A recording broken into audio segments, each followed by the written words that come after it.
Bom dia, irmãos e alunos da Escola Bíblica IBLN. Que prazer tê-los aqui, né? Mais uma aula neste formato, né? Que estamos aqui para levar conhecimento a vocês. É um prazer ter vocês aqui conosco. E neste dia, né? Feliz Dia das Mães, que vocês possam estar aí, aproveitar esse dia, né? Com muito entusiasmo, muito prazer aí com seus filhos, né? Que você possa estar sendo abençoada por Deus, né? E que as bênçãos do Senhor sejam derramadas sobre vocês.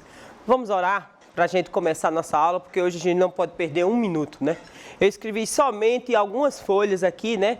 E que a gente não possa perder mais nenhum minuto, tá bom? Senhor Deus, eterno Pai, nós te louvamos pelo teu infinito amor, pela tua bondade, pelo teu perdão sobre as nossas vidas.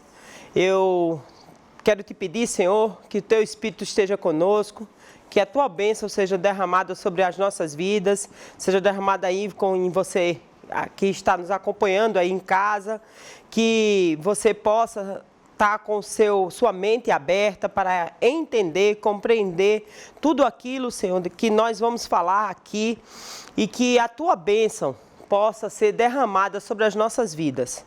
Fica conosco, nos abençoa, nos guarda, abençoa logo mais o culto e que as nossas vidas, Senhor Deus, seja impactada por esta mensagem, Senhor, que vai logo mais aqui ser proferida. Que esta aula, Senhor Deus, seja impactante aos nossos corações e que as pessoas que vão ouvi-la, Senhor Deus, sejam propagadores da tua mensagem. Que nenhuma pessoa, Senhor Deus, que escute essa mensagem, Senhor Deus, fique sem entendê-la. E que essa mensagem possa ser levada para muitas outras pessoas. E que seja um alerta. E que seja um alerta para o entendimento que tu, Senhor Deus, vieste, Senhor Jesus, vieste para nos salvar. E que tu vais voltar, mas não vais voltar, Senhor Deus, mais em complacente, vais voltar para fazer juízo. E que tu, Senhor Deus, que as nossas vidas sejam usadas para levar a mensagem, Senhor Deus, do Evangelho que salva. E que nenhuma vida que venha às nossas mãos possa se perder, que nós sejamos agentes de salvação para outras pessoas. É isso que nós te pedimos, com perdão dos nossos pecados. E hoje, Senhor Deus, em especial, abençoa as vidas das mães, Senhor Deus. Em nome de Jesus. Amém. E como nós estávamos falando, né? Já falamos de escatologia, as teorias que dão vazão, né, a escatologia, e falamos das igrejas, né, como foi escrita a carta, né, etc e tal, que já falamos bastante sobre isso, e já falamos das igrejas, né, aí então nós falamos dos 7 candeeiros, 7 selos em parte, né, agora vamos estudar as 7 trombetas, né, Então, vamos falar aqui resumidamente. Há uma sucessão cronológica, né? Este livro tem 7 sessões paralelas. E nós vamos explicar um pouco para que você possa entender o que são 7 sessões paralelas, né? Às vezes você fica, quando eu faço assim, o que são 7 sessões paralelas? Mais na frente nós vamos exemplificar e nós vamos falar um pouco detidamente para que você possa entender exatamente isso aí. Mas esse livro existe em 7 sessões paralelas, todas trazendo uma abordagem cronológica, né? Embora essas sessões paralelas, elas são progressivas. A cada vez que nós vamos falar, né? Como eu digo assim, já falamos de 7 candeeiros, 7 selos e agora vamos falar de 7 trombetas, né? Elas vão evoluindo, né? Então, nós vamos falar detidamente para que você possa entender. À medida que a história vai avançando, né? Ela vai se propondo a chegar a um fim. Exatamente, né? As trombetas, né, que nós vamos falar, já falamos, ela fala de um juízo parcial, enquanto que as taças falam de um juízo total, nós vamos ver isso, né? O 6º selo, né, que o 6º selo falou de uma catástrofe cósmica, né? Eu tenho, às vezes, dificuldade de falar algumas palavras, vocês vão me perdoar, não riam, tá? Vocês podem passar por isso, né? Então, não fiquem rindo. Então, o que identifica, né, a vinda do Senhor, está lá em Apocalipse 6,17, de maneira semelhante à 7ª trombeta, né, anuncia a vinda do fim, que vai estar lá em Apocalipse 11:15, nós vamos passar por ele, nós vamos estudá-lo, né? Os selos vão falar do sofrimento da igreja, tá certo? Então a igreja, que nós já vimos isso, a igreja perseguida pelo mundo, lá está em Apocalipse 6:9, né? As trombetas vão falar, né, do sofrimento do mundo incrédulo, em virtude da oração da igreja. Lembre que a igreja ora, né? Nós vamos falar disso hoje.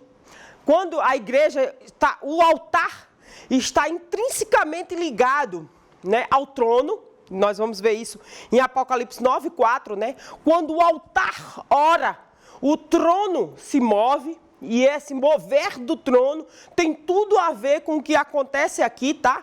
O altar orando, o trono, exatamente o trono, se mexe, se move, e acontecem coisas terríveis aqui em favor dos homens incrédulos, né?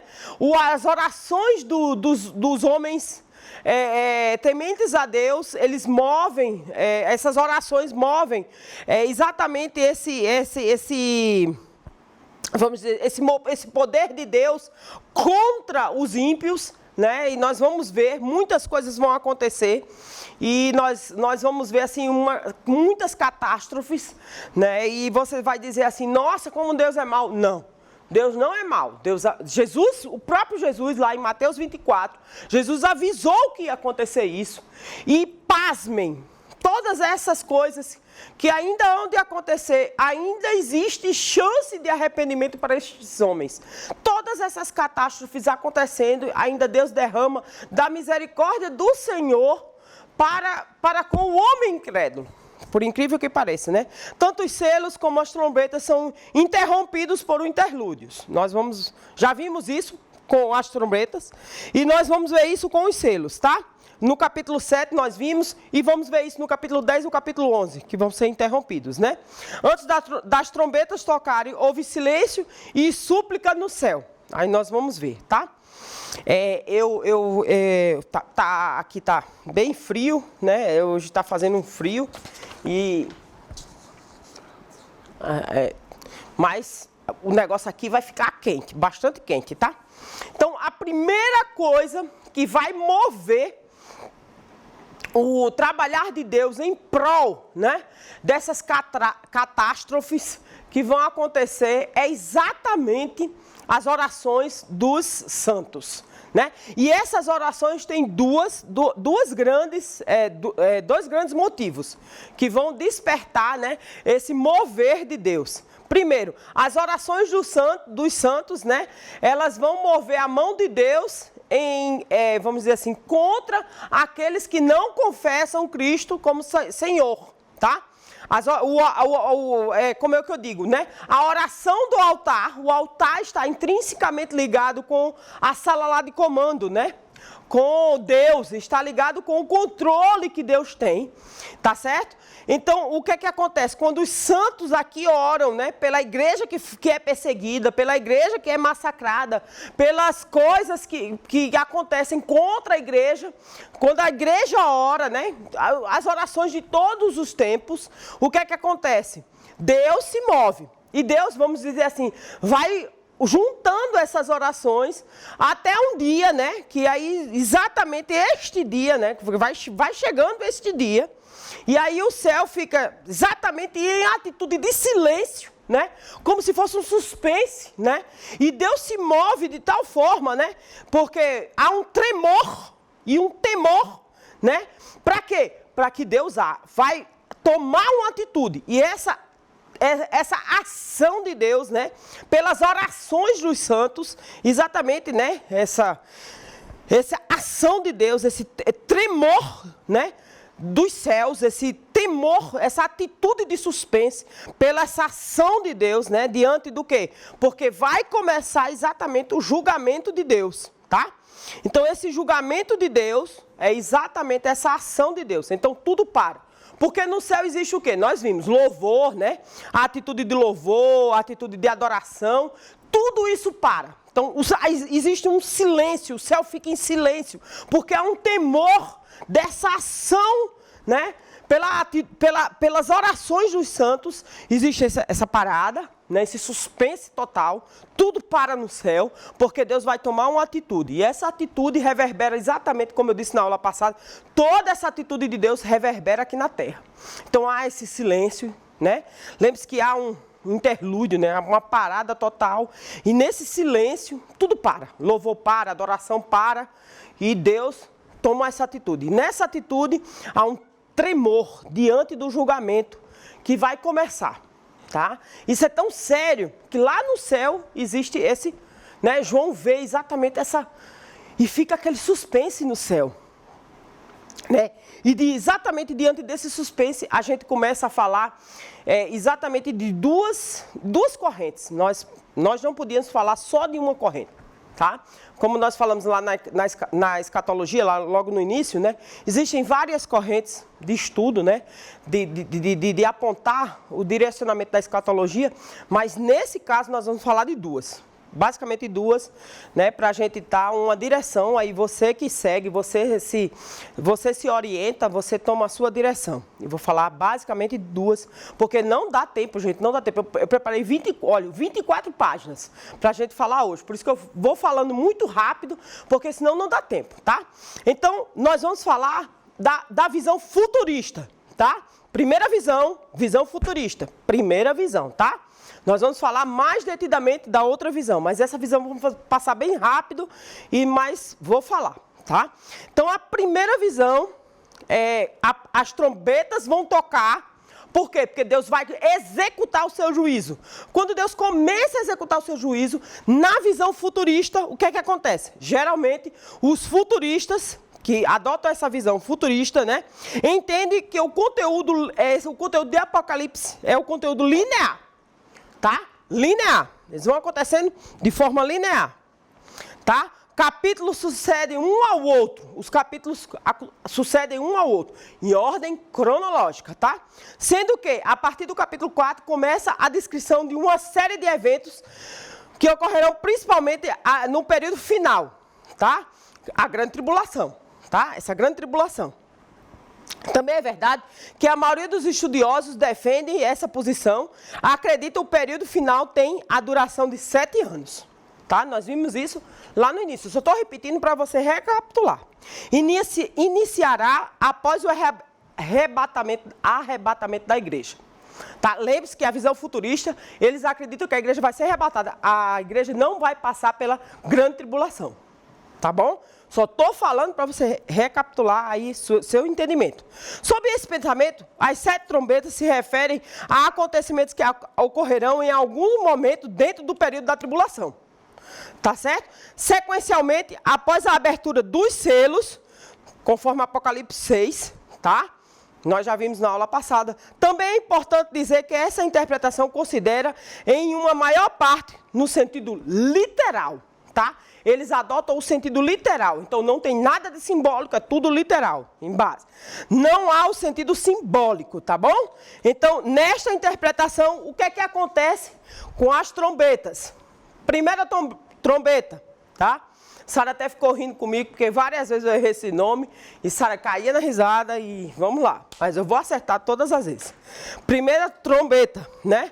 Mostra a vegetação sendo queimada, contra uma chuva de saraiva, né, uma chuva ácida, né, e fogo misturado com sangue, tá? Parece muito, lembra lá no Egito, as pragas? Então isso aqui vai parecer muito com as pragas, tá certo? Se associa com isso aqui, tá bom? Então a primeira trombeta, a vegetação é queimada com uma chuva de saraiva, chuva ácida, né, fogo, só que acrescenta o sangue, tá certo? Parece com a segunda, né, lá.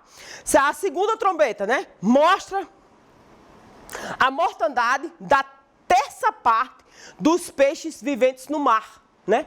Então o mar vai ser atingido, tá?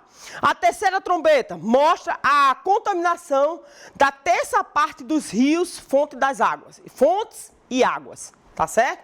A quarta trombeta mostra o espaço sideral sendo abalado, de modo que será alterada a duração do brilho do sol em relação à Terra.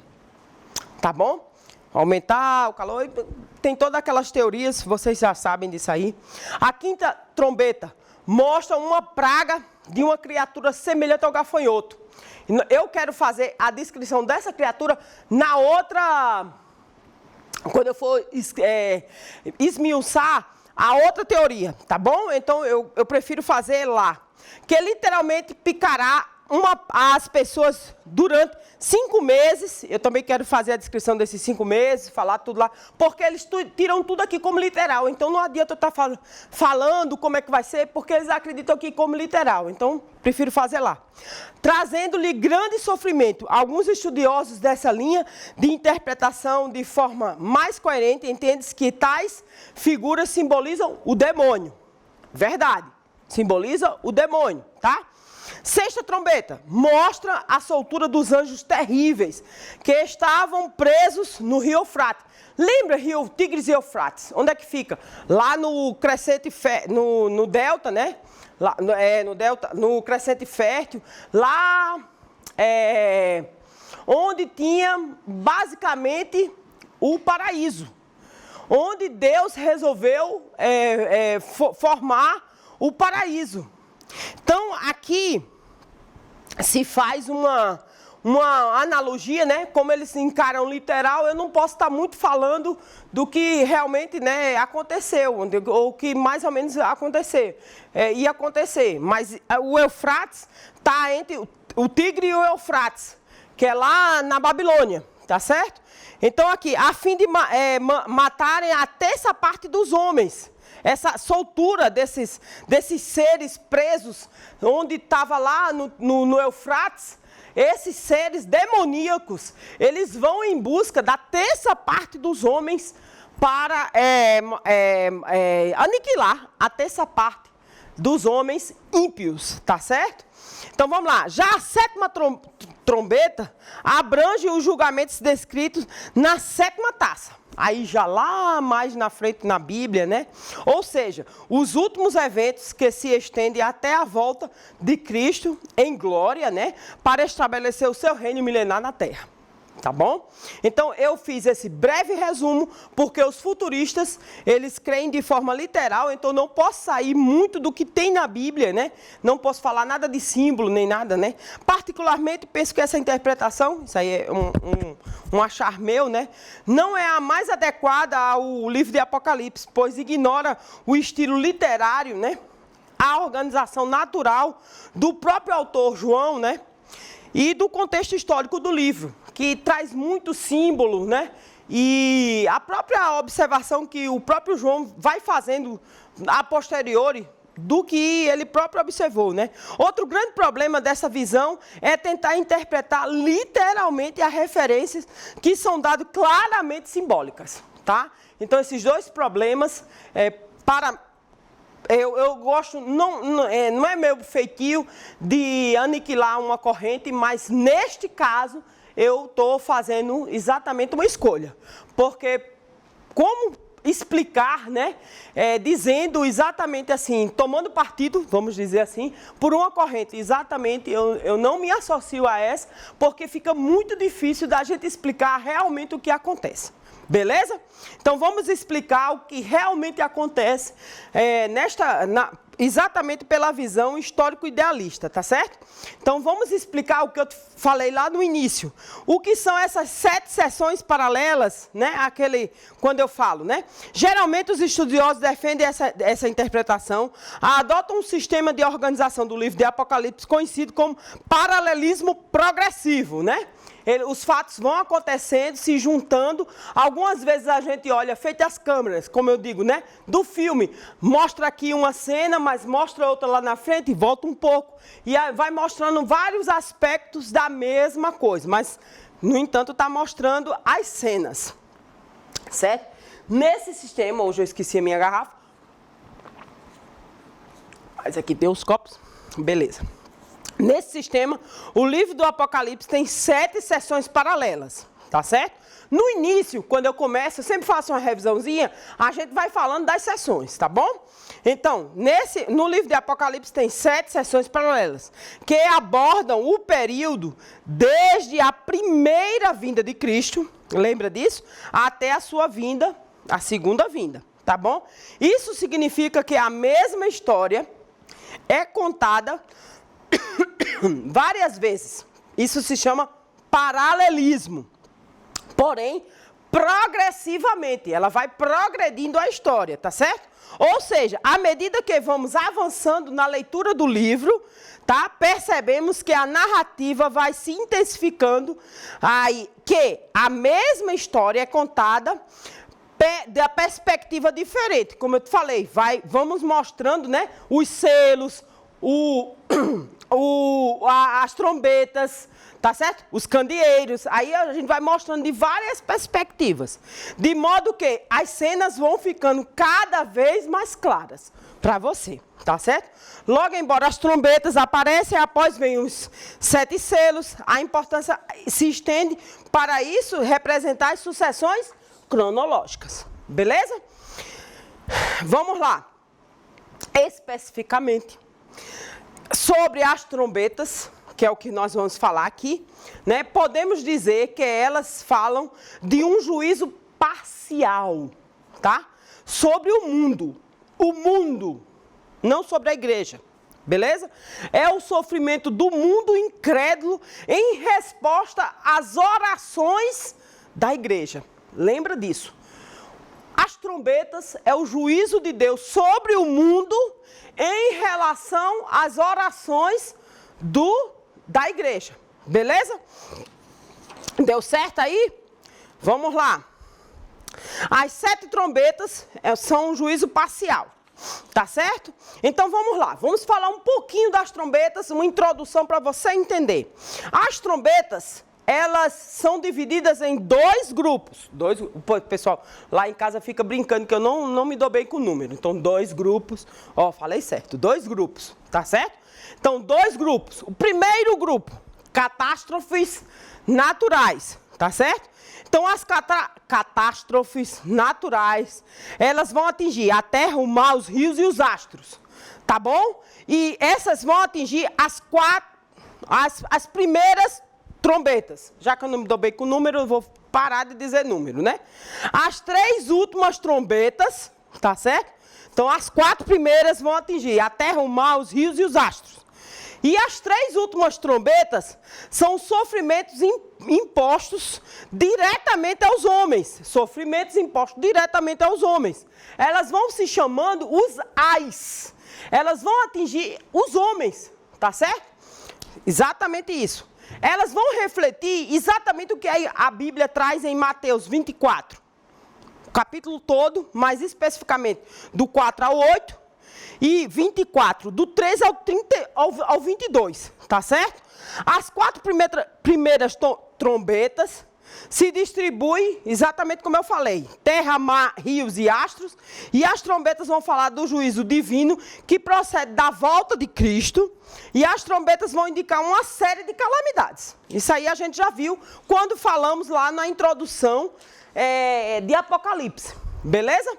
As trombetas têm um propósito específico e especial. Advertir os homens e chamá-los ao arrependimento. Por isso que quando eu comecei, eu orei, Senhor, que nós sejamos agentes e que nenhuma pessoas se percam. Porque, sinceramente, quando eu estava preparando isso aqui, meu irmão, isso me deu uma agonia tão grande, porque tudo que vai acontecer aqui vai acontecer. E é tão pesado que eu fui ficando nervosa. Não porque vai acontecer e muita gente vai perecer. E eu não queria que ninguém perecesse. Eu fico pensando, Senhor, fulano ainda não é crente. Eu gosto tanto de fulano e fulano não é crente. E, como diz lá no meu Nordeste, me dá uma agonia tão grande, entendeu? E a minha vontade é de ir lá. Meu irmão, aceita Jesus, porque o negócio que está aqui é sério, entendeu? Vamos lá, vamos ouvir aqui. E é pesado, é bastante pesado, tá certo? Vamos lá. Então, com o propósito de advertir o homem e chamá-lo ao arrependimento. Olha, Deus é tão bom que ainda ele joga todas essas catástrofes, ele ainda chama o homem ao arrependimento. O propósito desse juízo preliminar é levar os homens ao arrependimento. Está lá, Apocalipse 9:20.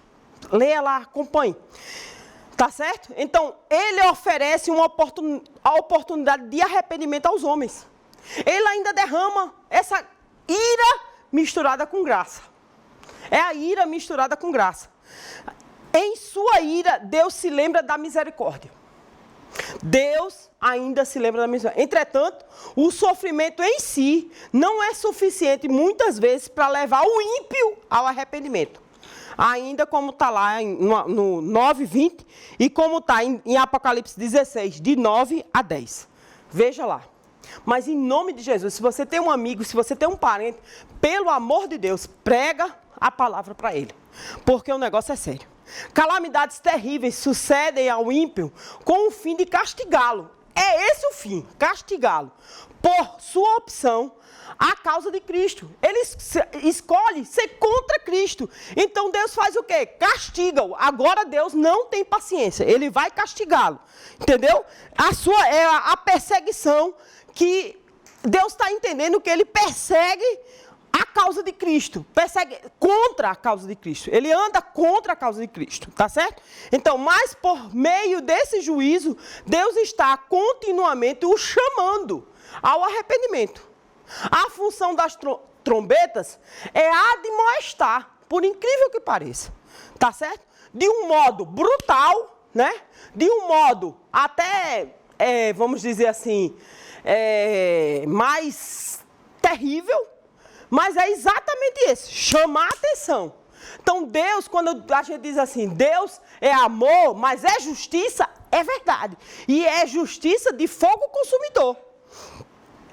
Tá certo? As trombetas são um símbolo das intervenções de Deus na história, tá? Lembre-se disso, as trombetas são um símbolo da intervenção de Deus na história. Pode ter o sonido do alarme convocando para a batalha. Por incrível que pareça, as batalhas também são tipo um alarme sonoro do próprio Deus chamando a atenção.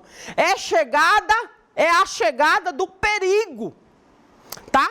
O cordeiro que está no trono também é juiz que julga o mundo. Tá lá, Salmo 2, de 1 a 5. As trombetas avisam a chegada do juízo de Deus sobre a terra. Pode ter o sonido, né? O barulho, né? Que anuncia a presença gloriosa de Deus. Por exemplo, a segunda vinda de Cristo, em sua gloriosa manifestação, será acompanhada de um clamor de trombeta. É a chamada de atenção. Ei, não fica parado, tá? Estou chamando a atenção. Tem a ira, mas tem o quê? Vem, eu tenho a graça, né? Pode ter o quê? A convocação do povo. Eu ainda estou aqui. Eu posso ainda te aceitar, tá certo? Mateus fala da trombeta que reunirá os escolhidos. Você ainda que não tem Cristo, ainda pode ser um dos escolhidos. Mateus 24, 31. As trombetas são semelhantes às pragas enviadas ao Egito, por incrível que pareça. Tá certo? Então, vê lá. A primeira trombeta relaciona com a 7ª praga. A segunda trombeta relaciona-se com a primeira praga. A terceira trombeta são igual às águas amargas. A quarta trombeta relaciona-se com a 9ª praga. Então tem tudo a ver. As pragas são o juízo de Deus. Se você não observou, por exemplo, a 9ª praga, o povo do Egito achava que o maior Deus dele lá era o Deus Ra, Deus Sol. E Deus aniquilou exatamente o Deus Sol dele lá. Como é que se diz? Transformou o dia em noite. E por fim, a 10ª praga, quem era? Ele matou o próximo Deus dele, que era o faraó. Que era o próximo faraó, o filho do faraó. Ele não quis matar o faraó, não. Ele quis matar o próximo. Deus deixou o faraó vivo para ver que ele não ia ter sucessor. E matou o próximo faraó. Você está entendendo como é o negócio? Então, assim, tem tudo a ver isso aqui. É um alerta, entendeu? As trombetas mostram que o juízo de Deus é universal. cai para todos. As trombetas de juízo afetam as diferentes partes do universo, terra, mar, rio, astro. Não há nenhuma parte, nenhum refúgio para os maus. Para os maus. Lembrem-se que isso aqui vai atingir quem não é de Deus. Tá? Infelizmente. Não me agrada dizer isso, não. Não me agrada, tá? As 4 primeiras trombetas trazem dano para os maus, né, no meio físico. As últimas causam angústia espiritual, tá? Então, aqui, ó. As trombetas começam a tocar. A primeira trombeta, verso 7, né? Há uma tempestade de granizo, fogo, sangue que atinge a terra. Como eu falei na outra aqui que acontece. Agora, o que é que vamos falar sobre ela, né? Ela é semelhante à 7ª praga do Egito, né? O que é que acontece? São partes de meteoro que castigam, né, o pecado. Anunciam ao mundo que ele não pode perseguir o povo impunemente. Ele é o Senhor e exerce punir por tais atos. Quando os ímpios escolhem perseguir a igreja, observem, né? Então, a destruição ainda é parcial e apenas um prelúdio do fim. Ainda há chance de arrependimento. Não? Aqui, porém, se acresce o sangue, a praga lá do Egito, tá? O que se acentua aqui é o caráter destrutivo que existe em Êxodo 9, 23. Tá certo? A segunda trombeta, versos 8 e 9. Desde a primeira vinda de Cristo, é que o ímpio tem perseguido a igreja. Observem isso. O ímpio persegue a igreja. De diversas tragédias, calamidades terríveis que acontecem. Esta trombeta fala da espantosa calamidade marítima, tá? Aqui o dano na natureza é terrível. Aqui acontece o quê? A ira de Deus queimará todas as seguranças desse mundo. A pesca, a navegação são subestimadas a uma tragédia, não vai existir. São desastres ecológicos e econômicos em proporção gigantesca. Não vai existir segurança econômica, você vai ter dinheiro e não vai ter como comprar. Tudo vai perder o valor. Você está entendendo? Não vai existir, não vai subsistir. A segunda trombeta é semelhante à primeira praga do Egito, quando as águas do Nilo se transformaram em sangue. Não existia segurança, tá certo? Conforme Êxodo 7, 21. Mais uma vez, o juízo aqui é delimitado. O juízo ainda não é total. Tá certo? A terceira trombeta, verso 10 e 11.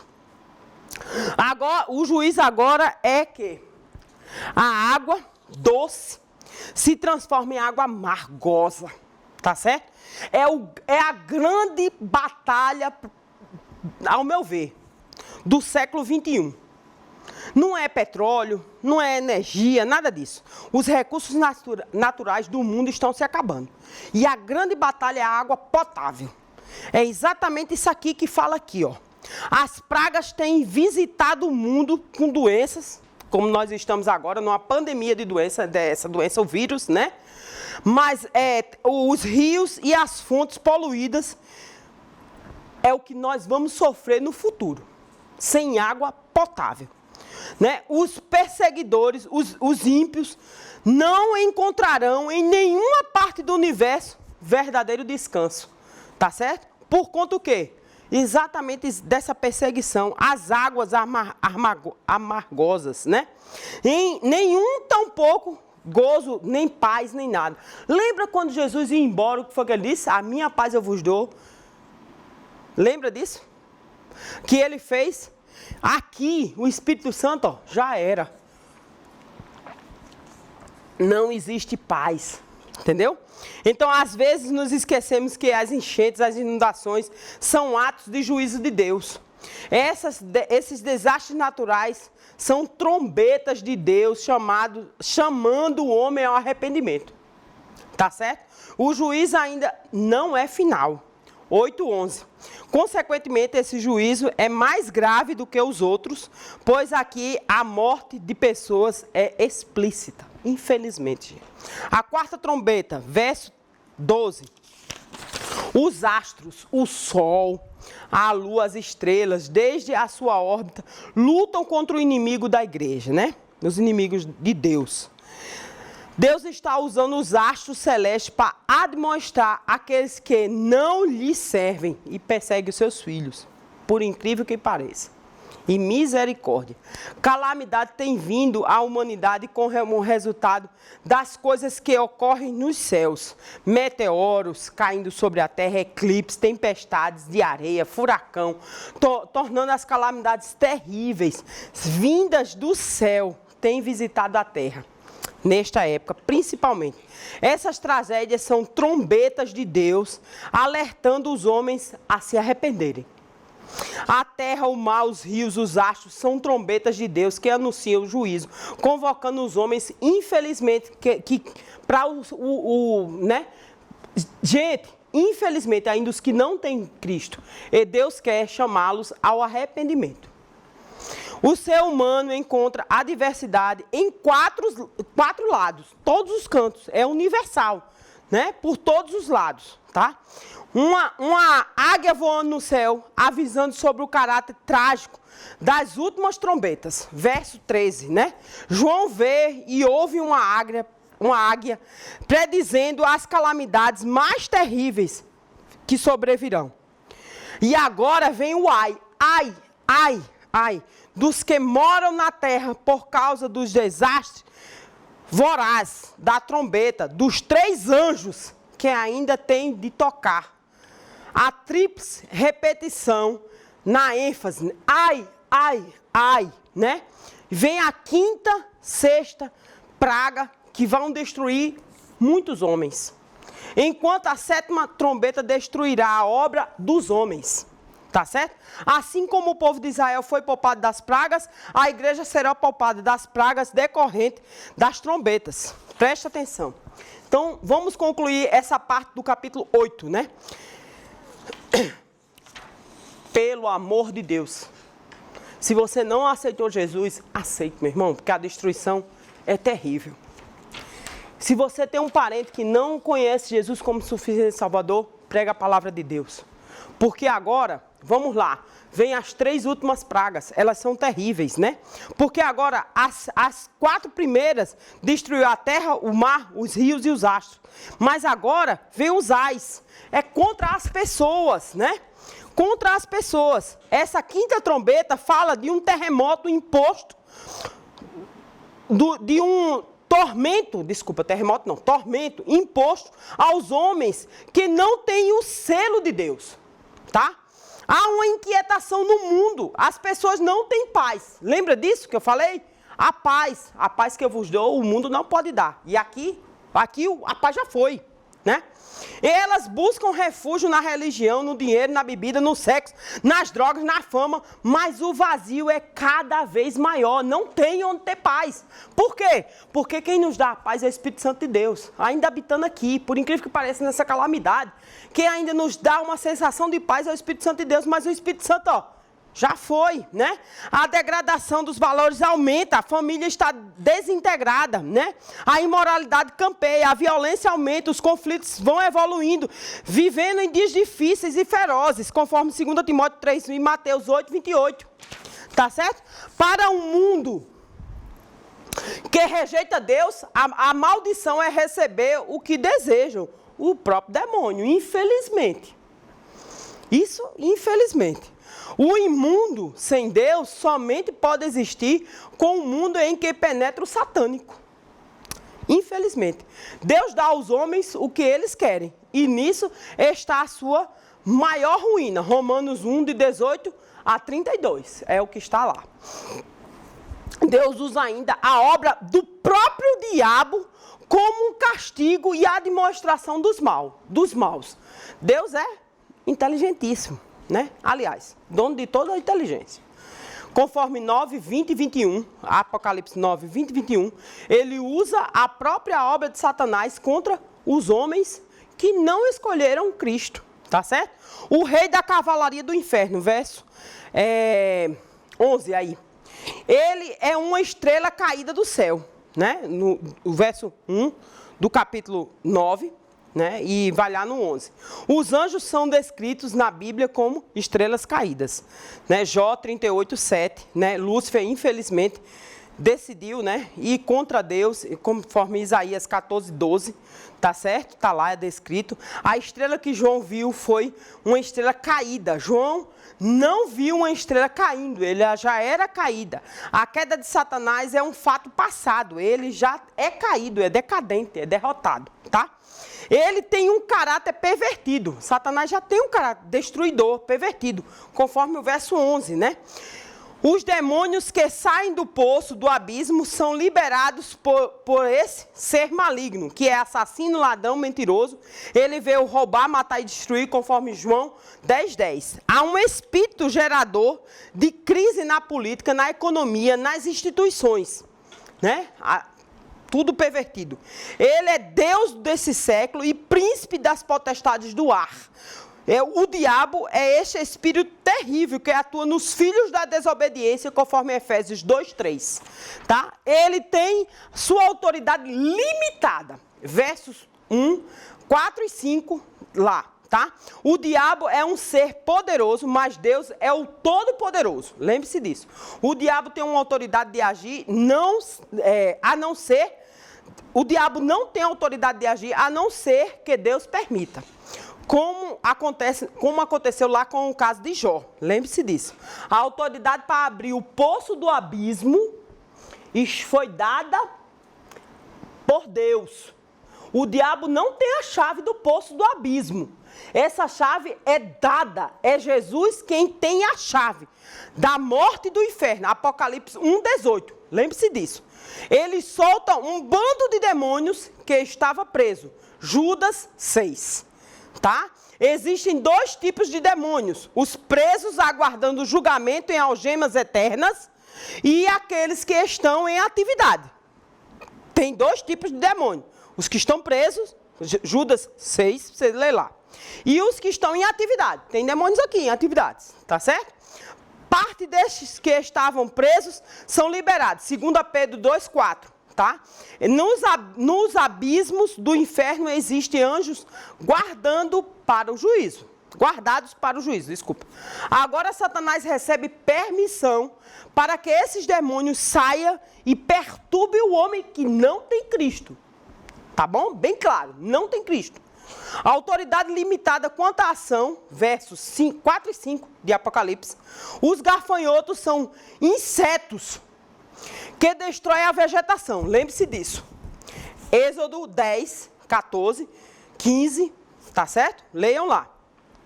Esses gafanhotos aqui são seres malignos. Não são gafanhotos de verdade, são seres malignos. Eles não podem causar dano às ervas da terra, verso 5, ou versos 4, tá? Eles não podem matar os homens, mas apenas atormentá-los. Verso 5.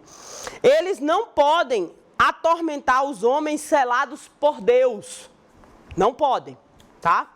A autoridade limitada quanto ao tempo. Lembre-se disso. 5 meses não deva ser entendido de forma literal. Por isso que lá eu não falei. Por quê? Porque lá os futuristas ele entendem de forma literal. Não, aqui, ao meu ver, não é de forma literal 5 meses. 5 meses é uma duração de vida do gafanhoto, da larva à plenitude da ação. Ele tem um poder para agir todo o tempo. Ele está limitado em uma ação de um tempo. Deus determina que eles vão agir em um tempo determinado. Eles têm um tempo determinado de ação. É um símbolo. Isso é um símbolo, um tempo determinado de ação. Deus determina um tempo para eles agirem. Isso é um simbolismo. 5 meses. É um simbolismo, tá? Então, característica dos gafanhotos que saem do abismo. Está lá no verso 7 até o 11. Do abismo saem gafanhotos e eles são como cavalos, tá? Eles não são cavalos, mas são como cavalos, tá? Preparados para a peleja, para a batalha. E ferroam como escorpião. Esses gafanhotos são demônios. Como eles são como cavalos, rápidos como cavalos. Eles têm ações como cavalos, de rapidez. E eles ferroam como escorpião. Lembre disso, eles têm veneno. tá? Os gafanhotos são insetos insaciáveis, lembre disso. Gente, o gafanhoto come e defeca, então eles são insaciáveis, tá certo? Eles comem e defecam ao mesmo tempo, tá bom? Quando passam por uma região, devastam tudo. Olha o ser que vem por aí, tá? Contudo, esses gafanhotos que João descreve não são insetos, mas demônios. Lembre-se disso, né? Em certo período da história, parece que todo o inferno é liberado para agir, e é isso mesmo, todo o inferno, agir na terra, sem restrição divina. Romanos 1, de 18 a 32. Deus o permitiu, Deus o entregou. Lembre-se disso. Gente, isso não é brincadeira. Eu não estou falando aqui brincadeira. Eu não estou falando aqui de bom grado, de rindo. Gente, eu fico arrepiada e eu fico extremamente constrangida. Porque isso aqui é contra pessoas que não confessaram Jesus. Tá certo? E eu não queria que fosse assim. Mas, infelizmente, será. Assim, o terrível problema moral que assola o nosso século é castigo divino aos homens que desprezam, zombam da palavra de Deus. Deus retirou suas restrições para atuar contra as pessoas que não conhecem, não aceitaram a palavra de Deus, não aceitaram Cristo como seu suficiente Salvador. Esse é o toque da quinta trombeta. Infelizmente. Como eles são? Quais são as suas características? As características desses seres, né? Espírito de obscuridade. Versos 2 e 3. Aí a gente vai voltar um pouquinho. O diabo é das trevas. Ele não suporta a luz. O diabo não suporta a luz. Não suporta a verdade. A luz vem com... A verdade vem com a luz, né? Esses agentes do inferno criam nevoeiros na mente das pessoas com falsas filosofias, com falsa religião. O diabo cega o entendimento dos incrédulos, né? O grande projeto do demônio é manter a humanidade num berço de cegueira, numa vida de obscuridade espiritual e depois levá-los para o inferno. Lembre-se disso. Conhecereis a verdade e a verdade vos libertará. Tá? O espírito de destruição, verso 11. É difícil imaginar uma praga mais devastadora do que um bando de gafanhotos, bando de demônios, tá? Esses demônios que saem do abismo têm uma ânsia destruidora e eles são capitaneados pelo Abdon e Apolim. Eles são implacáveis, impiedosos e destruidores, tá? Os gafanhotos não têm rei, agem em bando. Os gafanhotos não têm rei, mas agem em bando. Tá?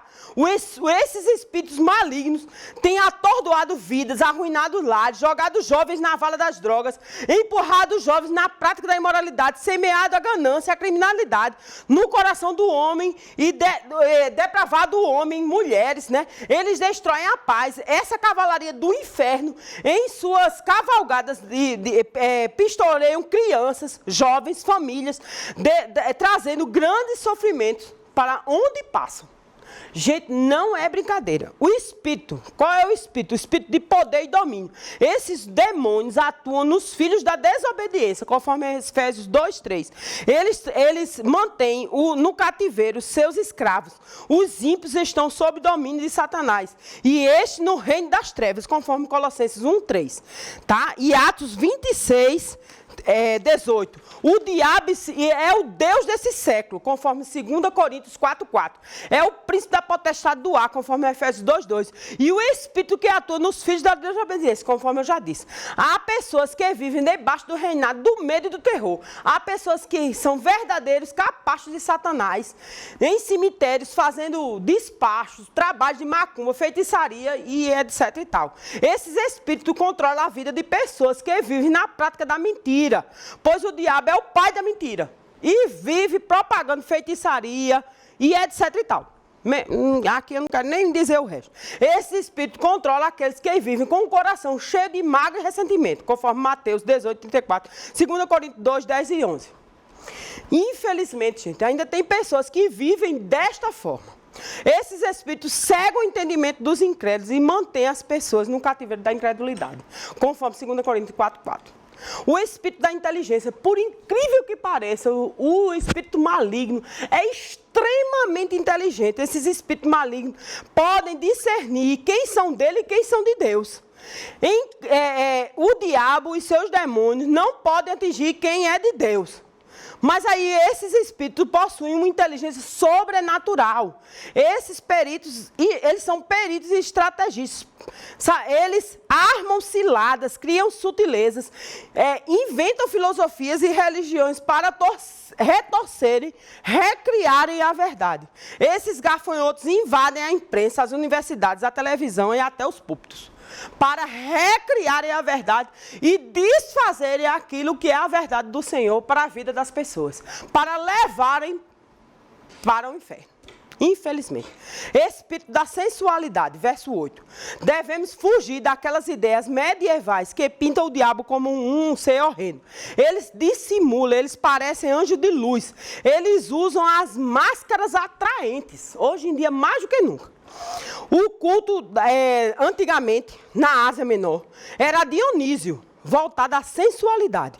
Nesse culto, os adeptos se entusiasmavam loucamente por cabelos, corpos bonitos, a orgia, a pornografia, o homossexualismo e toda sorte de depravação moral está enchendo a nossa cultura, infelizmente. Como uma fumaçaria, um fumaceiro, né, que sobe do abismo. O sexo no namoro, a infidelidade conjugal e as aberrações sexuais já se tornou coisa normal para essa sociedade decadente. A pornografia industrializou-se poderosamente sobre a indiferença de alguns na convivência da maioria. Tudo isso sobre uma cortina de que tudo é normal. Espírito de violência, verso 8b. Dentes de leão falam do poder do aniquilamento e da destruição. Conforme está em Judas 1,6, né? Dentes como de leão retratam o poder destrutivo e devastador desses demônios. Eles não brincam, eles não descansam, eles não tiram férias. Eles não adormecem, eles não descansam. Eles agem com grande violência, eles estão por trás dessa destruição, dessa violência nas grandes cidades, né? Essa cavalaria do inferno, por onde passa, deixa seu rastro de tristeza, violência e destruição. Espírito de inatingibilidade, verso 9. Esses espíritos são seres invisíveis, inatingíveis, que não podem ser atacados com armas convencionais. Judas 2, 7 e 9. Eles não podem ser detidos em prisões humanas, eles não podem ser destruídos por bombas, armas convencionais. Precisam ser enfrentados com armas espirituais. Não podem ser enfrentados, esses gafanhotos não podem ser enfrentados com armas carnais. Podemos entrar no campo sem revestimento e poder de Deus. Só jejum e oração. Esses gafanhotos têm couraça de ferro, eles parecem inatingíveis, tá certo? A missão principal desses gafanhotos que saem do abismo, conforme versos 4, 6 e 10, é atormentar o homem, versos 4 e 5.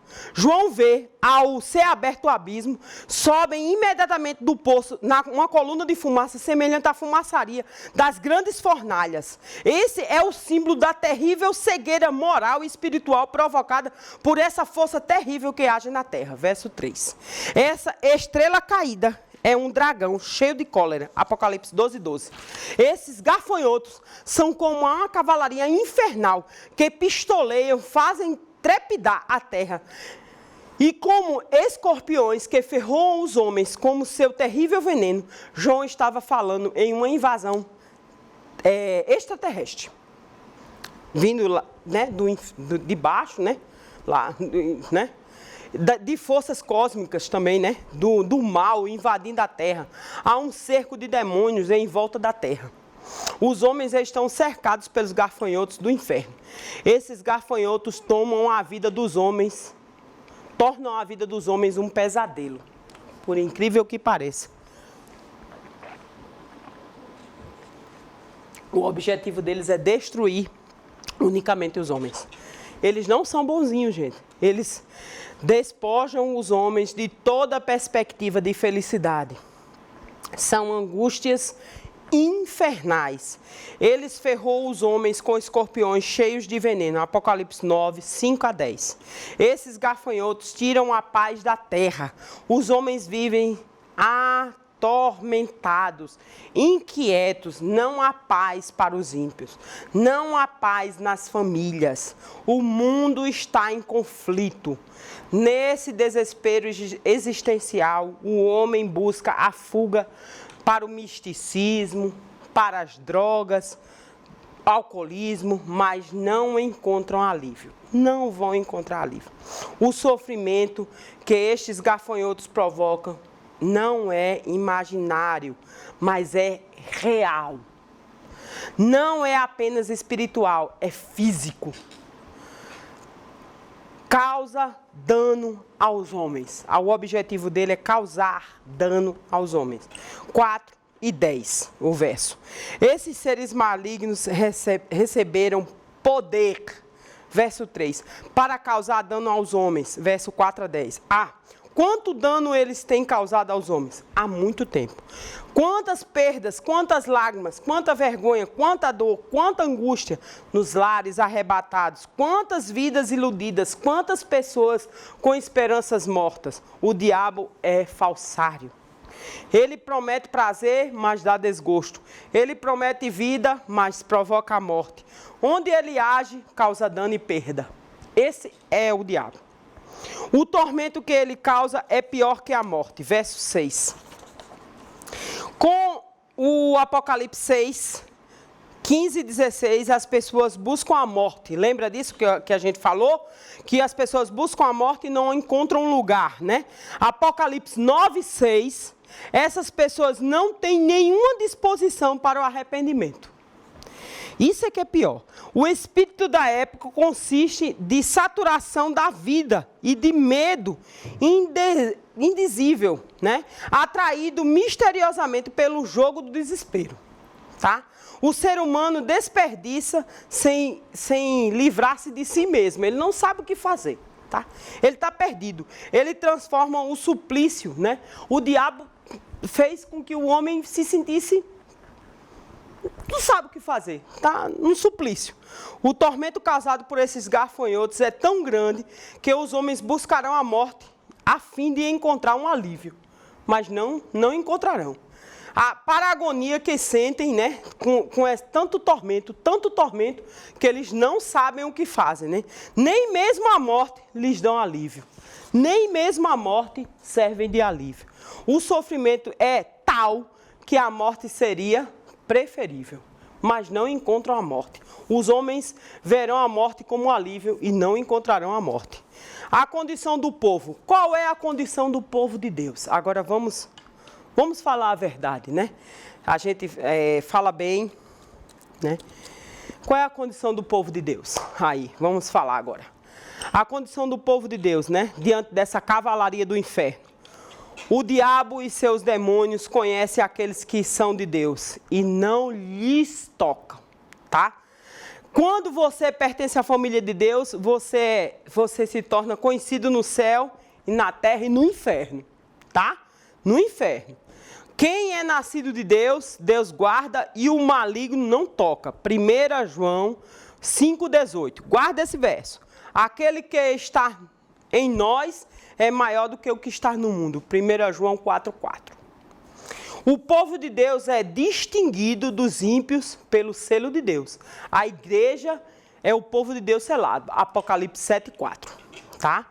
O selo de Deus é o Espírito Santo, que recebemos quando cremos que Cristo Jesus é o nosso suficiente Salvador. Tá certo? Então, Efésios 1, 13 e 14. Isso nos garante que Cristo é o nosso suficiente Salvador. Somos invioláveis. O diabo não pode nos tocar. Os selados estão livres do tormento. Aqueles que estão debaixo do abrigo do sangue do Cordeiro não estão debaixo dos tormentos dos demônios. Provérbios 3,33. Glória a Deus por isso. Então, meu irmão, quem está debaixo da promessa de Cristo Jesus como seu suficiente Salvador, não vai passar por isso aqui. É igual o povo lá no Egito, tá?